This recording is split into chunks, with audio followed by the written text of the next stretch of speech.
My name is Paige. I believe I'm still the only medical chef educator out there.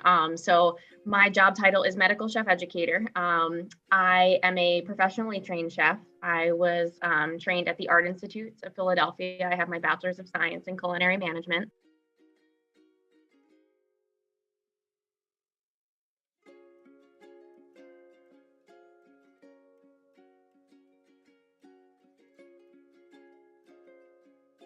I always think it's a really good idea to prepare in advance for something.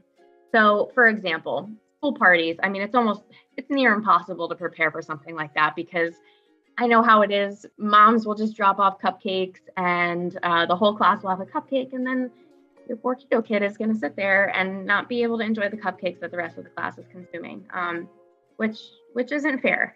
So typically what I would recommend when I'm starting a family on the ketogenic diet or any diet is so that way you need to have a strong connection with your school nurse or your teacher's aide, something like that. Not only for the communication point of view, because if you have a relationship with them, hopefully they'd be able to communicate that sooner that there's going to be a birthday party coming up.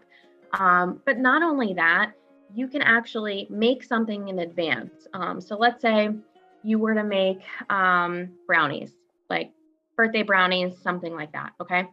You can freeze them. You can put them like portioned perfectly to your child's personalized meal plan.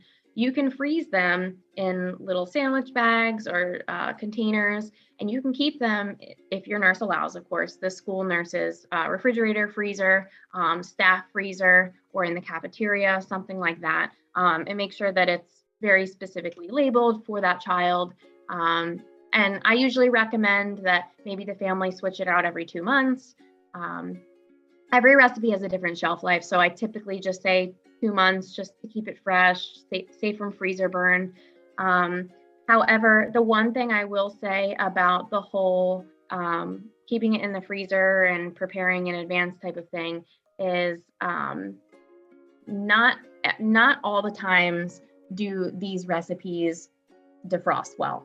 So sometimes you might need like an oven or like a toaster oven or something like that to reheat it. So whenever you're packing something in advance, I recommend something that maybe could just be microwaved for a couple seconds and it'll be okay. Not something that needs a strategic reheating process.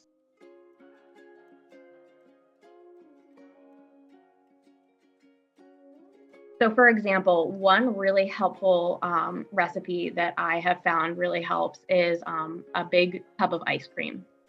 So you can use heavy cream. I know not every family has access to heavy cream depending on which country you live in. However, heavy cream is great. So ice cream, however, I always get this question, well, I can never make a good keto ice cream. How is that possible? Because ice cream is so high in fat and heavy cream and everything. Well, actually, what makes ice cream the way it is the sugar content. So sugar doesn't freeze. So that's why ice creams get nice and smooth, and they don't, well, some ice creams do require to sit out at room temperature for a few minutes, but typically ice creams, you can just pull it right out of the freezer, enjoy it right out of the carton. Keto ice creams, though, they're hard as a rock. They're not very soft at all. You have to let them sit out at room temperature for quite a long time.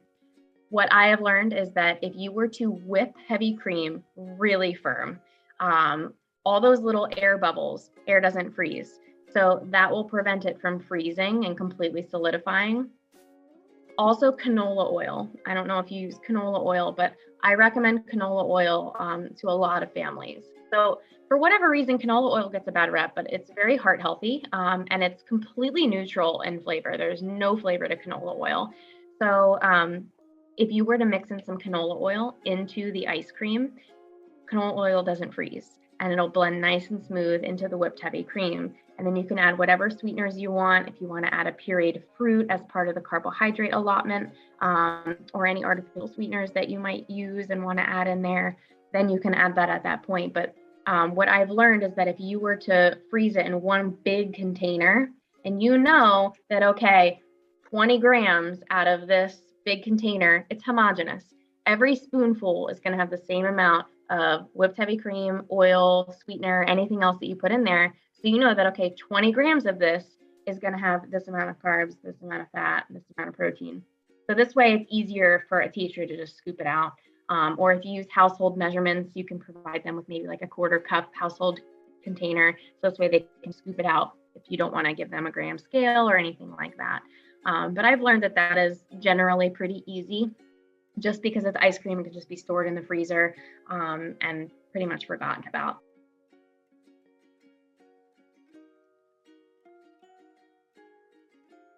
So for example, if you are trying to make like a stage 1 baby food, which is completely smooth and pureed, if you were to make something like that, well, you're going to want to choose the proteins that will actually break down in the blender and make really soft food. For example, you could puree a steak, but I probably wouldn't pick a steak if I was trying to puree it completely smooth. And whenever you're trying to blend something completely smooth, whether it's for a stage 1 baby food or a blenderized tube feed or anything along those lines, warm food always blends better than cold food. So if you're the way I explain it to families is think about a burger, okay? So if you're eating a burger that's nice and warm right off the grill, it's all those fats are already melted. So it's going to kind of break down in your mouth already. Yeah, you still have to do some chewing, but essentially you don't have to do that much chewing. It should just kind of like break down itself. Now imagine if you took that same burger out of the refrigerator the next morning and you tried eating it cold. You're going to do a lot more chewing. Your saliva is going to have to break it down significantly more. All those fats in the burger are now solidified. So it's the exact same concept when you're talking about a blender. No matter how high quality that blender is, you want those fats to be nice and melted. You want that food to be nice and hot. So all of that steam will help lubricate the blade. So all of those things definitely come into play when you're dealing with textures.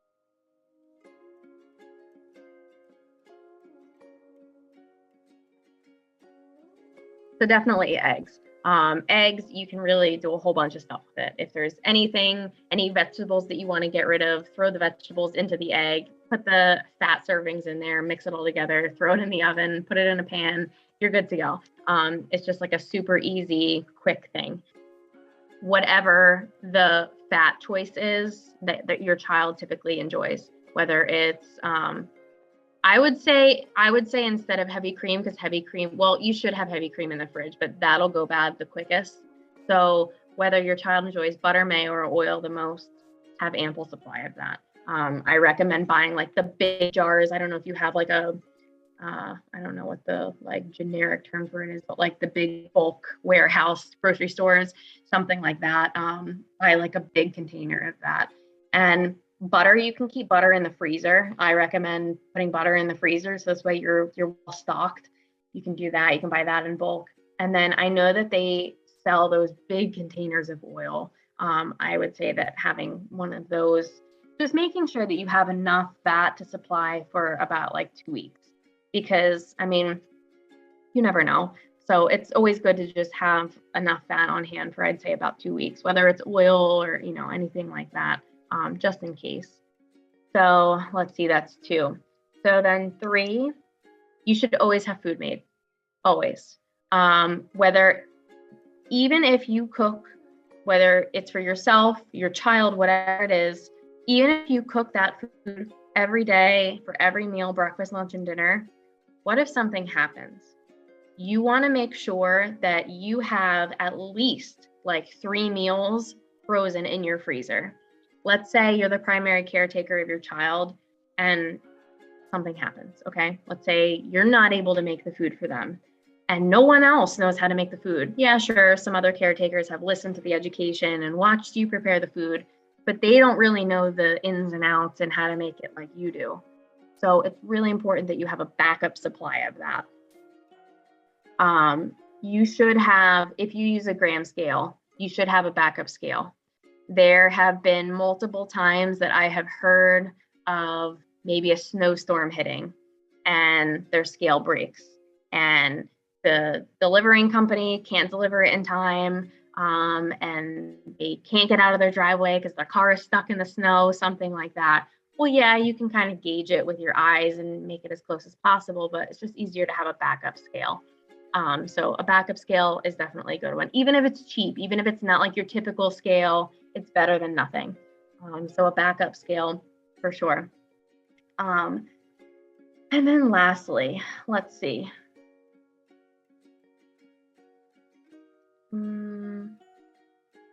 Rubber spatulas. So this is a really important one. I wouldn't say for like seasoned keto families that have been on it for a while, because they probably know this, or if not, this is new. But for new families that are starting the keto diet, rubber spatulas help so much. So little mini rubber spatulas help significantly with mixing and really just preparing the food. Because if you're using a little mini rubber spatula, you're able to actually like control it in your hand, and you're able to scrape the bowl out really well. So I have learned that any rubber spatula that has a very thin edge, kind of like a windshield wiper, think of a windshield wiper, and you're really just scraping out every little last bit out of the bowl. Now I'm used to very, very strict weighing. Okay. So that's where my mindset comes in. We want, essentially, our goal is to make the bowl look clean by the end.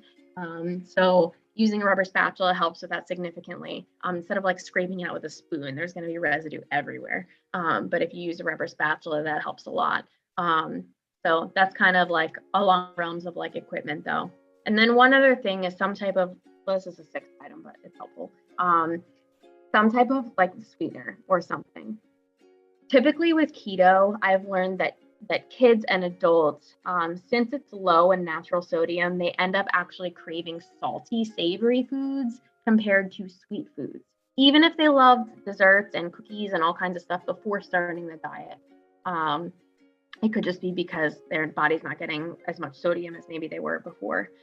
However, it is really nice to have some type of sweet, syrupy something on hand, because if there's ever a celebration, or let's say they're not wanting to drink their heavy cream or something like that, you can mix in the syrup and make it a little bit more fun to get it down the hatch.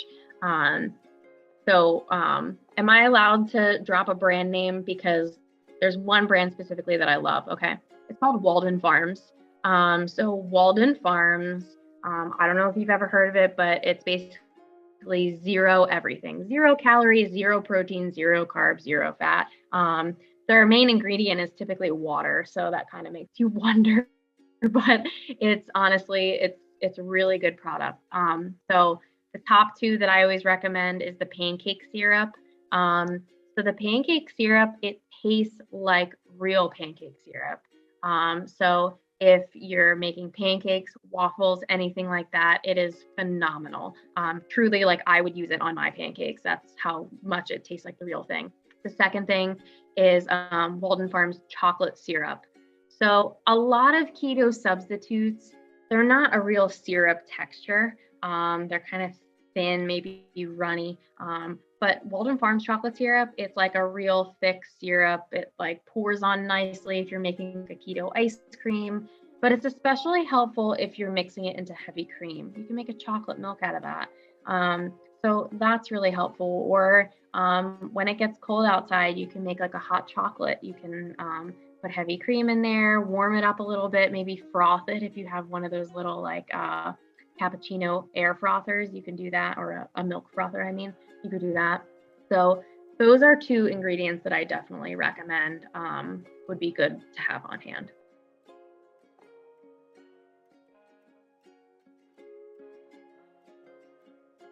Things to have in your car.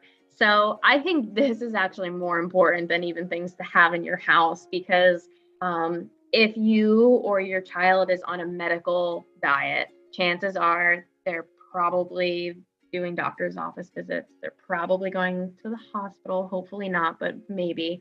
So with that being said, there might not be that much opportunity for you to have like a checklist and be like, okay, did we pack everything? Let's make sure. Whereas if we just have some of the stuff in the car already, perfect. You never have to be like, oh no, I left that at home. A gram scale. if you use a gram scale with your program, have one in the car, whether it's cheap or anything like that, because let's say you go to a bunch of doctor's appointments or whatever you're out doing, and you hit a whole bunch of traffic and something's wrong and you can't make it home in time and you ran out of food for what you packed for the little trip.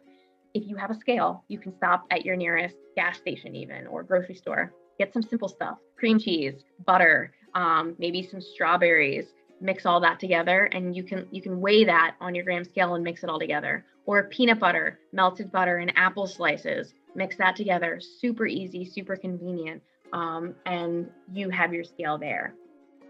If you have some type of I know a lot of people use electronics now to figure out their child's meal plan, but if they have any type of paper guide, I know that we actually use paper copies.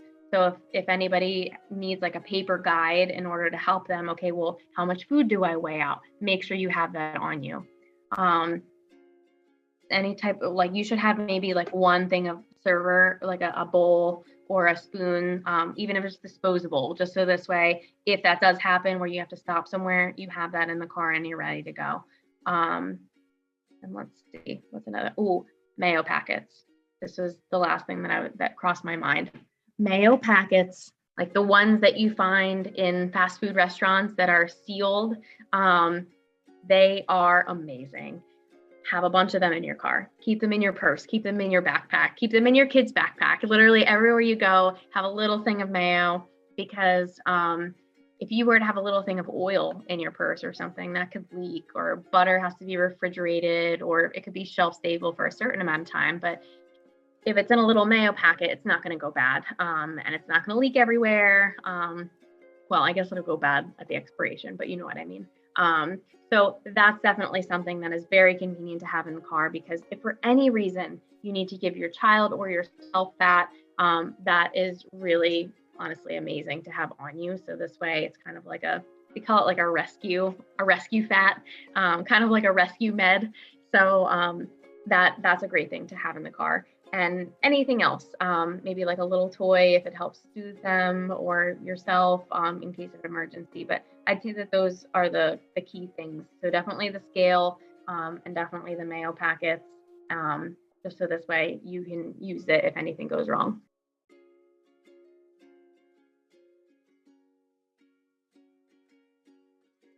We dropped the name Atkins. We just do modified ketogenic diet. Because I feel like a lot of times when we affiliate it with Atkins, then people start thinking weight loss. So we just do modified keto, and typically with older populations. So teenagers, young adults, older adults, modified keto is definitely the way to go. Classical ketogenic diet is much more challenging. It's much more challenging in the sense that you can't really have a keto bar or something like that, like we were talking earlier, or at least I'm very strict with the classical ketogenic diet. So it might be a little bit more strict than what others consider classical. But you can't really have pre-made stuff, because those ratios, they're not always accurate. Sometimes, but if you're on the modified ketogenic diet, you can use specialty used products, because then it's easier to convert the nutrition label. You can just look at it and be like, oh, okay, I'm just going to subtract the fiber, and I can have this for this amount of carbohydrates or this serving size. However, the classical diet is definitely easier with younger populations, because it's so strict that, first of all, with younger populations, typically there's somebody that's making it for them. So it takes significant compliance. The parent or the caretaker or whoever is preparing the food has to be significantly driven in order to make all the classical ketogenic foods. Just because you're using the gram scale, you're weighing everything to the nearest tenth of a gram, you're calculating meal plans. It's a lot of work that goes into it. If it's an older person, maybe an adult, or a teenager, they might not be as willing to sit down and calculate all those meal plans and then weigh out all the food, whereas they could just take 1 cup of almond flour, 1 egg, and do it that way. So I think that those are the two big differences. It also depends on seizure frequency though as well. The classical ketogenic diet is much more effective than the modified ketogenic diet, just because it's more strict. You have much more compliance because it's very and also it's younger populations though that we have experience with the classical ketogenic diet. So I guess it is a little bit different as well, because if a parent is telling a child, like, you have to eat this, they're going to be more compliant. So there's that variable in that as well. But typically, if somebody has significant amount of seizures, we would typically tell them that, okay, maybe consider the classical ketogenic diet, just so this way we know exactly what you're doing. You're weighing everything to the nearest tenth of a gram. You're calculating strategically. And you never know, like, if there's effectiveness with the classical ketogenic diet, maybe we can slowly move them over to the modified diet, especially as they age. Maybe it's something that we can wean them and they can have a little bit more diet freedom as they get older. But sometimes there are metabolic conditions where they have to be on the keto diet for life, whether that's the classical ketogenic diet or the modified ketogenic diet. So it really all depends on what fits best with the family, what is best fitting for the child, seizure frequency, all of that, what they eat. If they're vegan, it might be more challenging to do that as a classical ketogenic diet versus a modified, because then they're going to be able to have a little bit more carbohydrates. They'll have more protein. So all of those things are kind of weighing on that decision. But at the end of the day, it's something that the neurologist will ultimately discuss with the child. And that will be kind of like a guided clinical decision, just like deciding on a medication, because that's essentially what it is.